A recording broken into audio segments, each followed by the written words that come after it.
Maithili express की शानदार प्रस्तुति।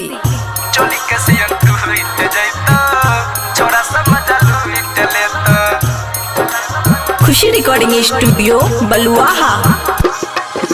छौरी बंगाली हृदय चित्तो गाली होठावा लगई छौला। छौरी बंगाली हृदय चित्तो गाली होठावा लगई छौला।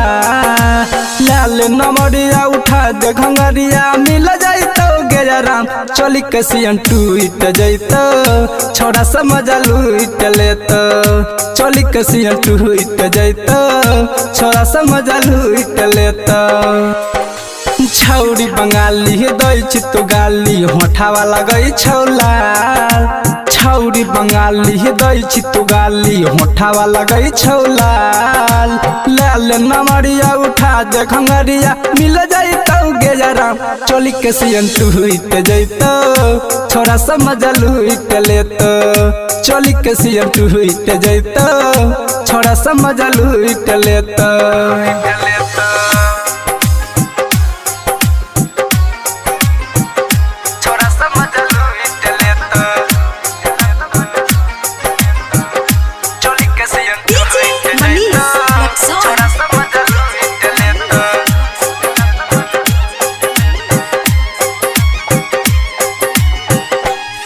हेगे करई छही साटा छौरी लागतौ नहीं घाटा। करई छही साटा छौरी लागतौ नहीं घाटा। मिलते ही मौका छौरा मार देतौ छाका। हिलाइल कमरिया रतिया पूरे बरतिया में होतौ सोर चोली कसियन टूट जाइतो छोरा समझ लूट लेतो चोली कसियन टूट जाइतो छोरा समझ लूट लेतो।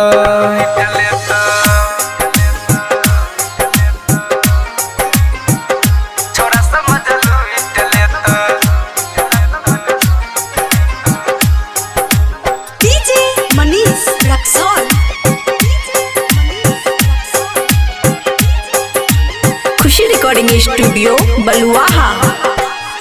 हेगे लेने रही पैसा छौरा भूला तो नहीं बात में।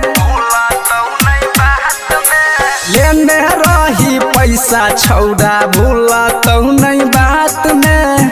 तोरा संग चनिया के मजा ले तो भैर रात में। राइटर जीतन रतन संग में कर लेना बात चोली कसियन टूट जाइतो छोरा समझ लूट लेतो चोली कसियन टूट जाइतो छोरा समझ लूट लेतो। खुशी रिकॉर्डिंग स्टूडियो बलुआहा।